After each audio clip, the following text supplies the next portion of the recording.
Dalam perspektif sejarah, tepatnya pada tahun 1960-an, kriminologi masih membahas tentang sebab musabab suatu terjadinya kejahatan, atau biasa kita sebut sebagai etimologi kriminal.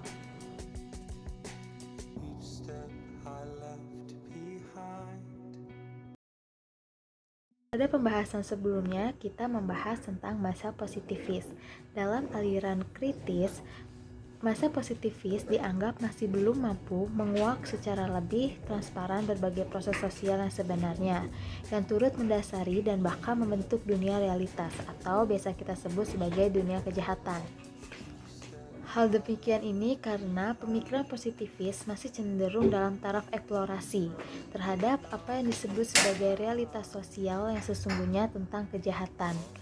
Indikatornya antara lain ialah masih terbelenggunya aliran ini dalam bingkai determinis biologis dan sosio-kultural dalam menganalisis sebab kejahatan. Aspek-aspek penentu lainnya seperti kebijakan di bidang politik, kebijakan di bidang hukum masih belum terjamah secara benar oleh mereka, sehingga secara keseluruhan pemikiran positivis masih belum dapat menunjang perkembangan kriminologi sebagai suatu ilmu yang memiliki peranan penting dalam mendukung operasionalisasi bidang-bidang ilmu yang lain seperti ilmu hukum pidana. Dalam rangka menjawab kemungkinan terjadinya kewujudan serta kemandekan perkembangan ilmu kriminologi di atas, maka hadirnya kriminologi atau yang lebih populer dengan sebutan kriminologi kritis dan masa positif mutakhir dapat dipandang sebagai alternatif yang sangat urgensif.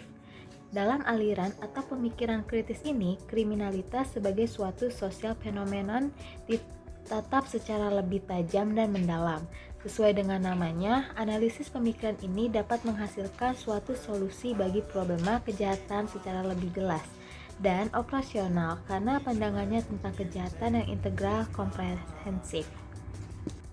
Dalam masa kritis ini, tidak lagi dianggap penting persoalan mengenai apakah manusia itu hakikatnya memiliki kebebasan dalam memilih perilakunya, meliputi perilaku jahat atau kriminal, atau yang biasa kita sebut sebagai mazhab klasik, atau ia terikat pada faktor-faktor biologis, sosial, dan kultural, seperti pandangan mazhab positivis. Pendekatan yang dipergunakan oleh mazhab ini dalam upaya untuk memahami problem kejahatan lebih diarahkan pada kajian-kajian terhadap proses-proses sosial yang dicurigai sebagai laten dan potensial bagi terjadinya kejahatan. Secara global, pemikiran kritis menilai bahwa jumlah kejahatan terjadi maupun karakteristik para pelaku kejahatannya ditentukan terutama oleh bagaimana hukum pidana yang memandang suatu perbuatan sebagai kriminal itu dirumuskan dan bagaimana pula praktik pelaksanaannya. Dalam konteks inilah, pemikiran kritis mulai menggugat dan sekaligus menggarisbawahi bahwa politik hukum tidak selamanya lurus dan bebas dari kepentingan non-yuridis. Dalam kasus-kasus tertentu dari aliran ini, kadang kala timbul suatu pandangan bahwa justru hukum dalam arti perundang-undangan pidana itu sendiri sebenarnya dapat menjadi faktor kriminogenik. Hal demikian ini karena undang-undang yang ada substansinya lebih berorientasi dan memihak pada kepentingan golongan tertentu penguasa dan pada saat yang sama mengabaikan atau bahkan menindas golongan lainnya. Jadi, hukum dipergunakan sebagai alat. Hukum telah dikebiri, hukum telah dipolitisi oleh mereka yang memiliki kekuasaan bagi kepentingan status quo mereka sendiri.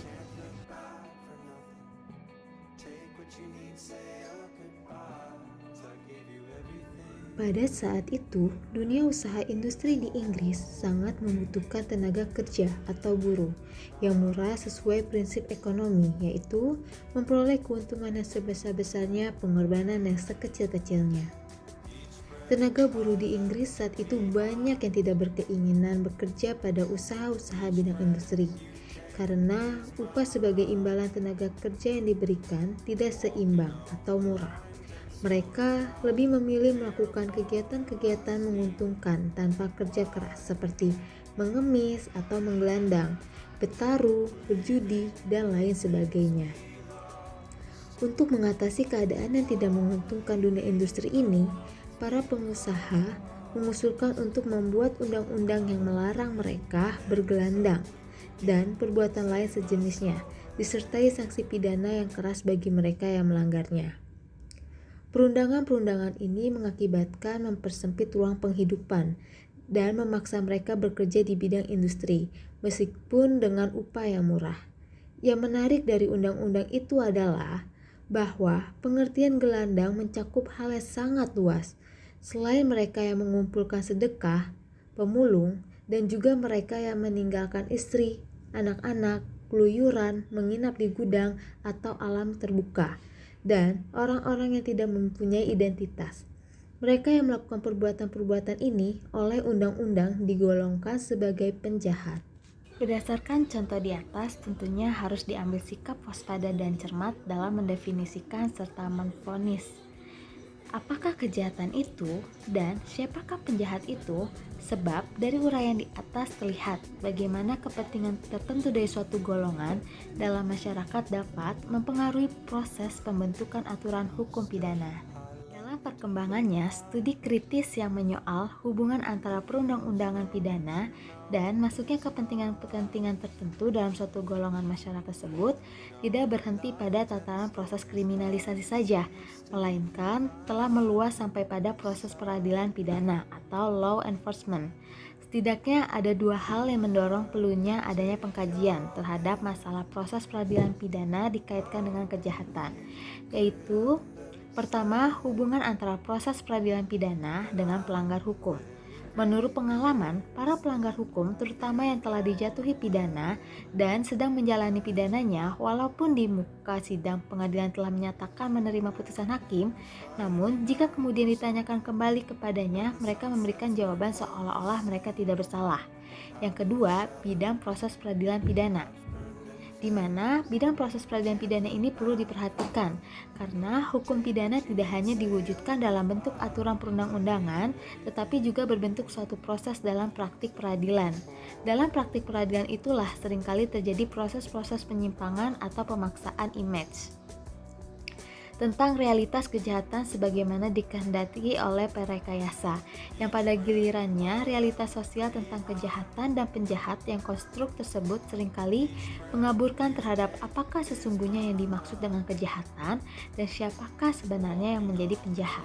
Dalam konteks Indonesia, kasus-kasus seperti tewasnya Udin, wartawan harian Bernas Yogyakarta, tewasnya Marsina, dan tewasnya Cece Cahyudin di Kepolisian Resor Bogor cukup representatif untuk dijadikan contoh bahwa dalam proses peradilan pidana ternyata apa yang dinamakan sebagai realitas sosial tentang kejahatan dan penjahat seringkali adalah hasil dari suatu konstruksi yang diarahkan, bukan cermin dari keadaan sesungguhnya.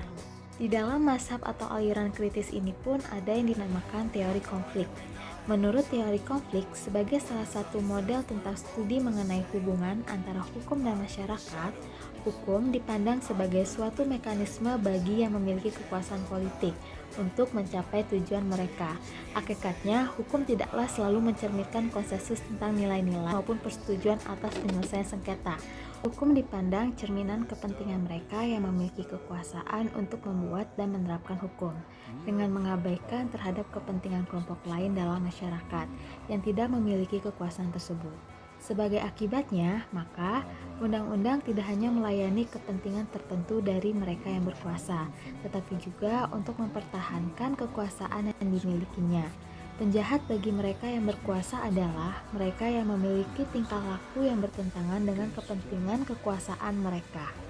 Dalam perspektif teori konflik di atas, mereka yang mempunyai kekuasaan yang lebih besar akan lebih mudah untuk menentukan dan mengendalikan perbuatan-perbuatan yang bertentangan, yang diancam dengan sanksi pidana melalui rumusan undang-undang. Mereka juga lebih memiliki peluang kekuasaan untuk mempengaruhi pelaksanaan penegakan hukum sesuai yang diinginkan.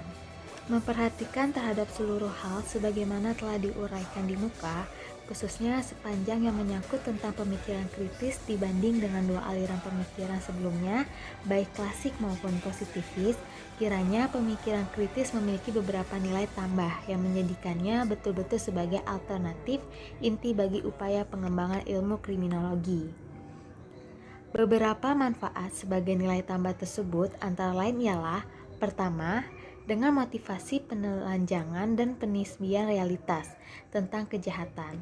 Pemikiran kritis akan dapat mempertajam penglihatan bahwa realitas sosial sebenarnya merupakan cerminan dari konstruksi sosial. Hukum sebagai kenyataan tidak harus diyakini secara a priori sebagai suatu hasil internalisasi nilai-nilai sosial yang ada, melainkan lebih merupakan cermin kepentingan politik, sosial, budaya, hankam, dan lain-lain.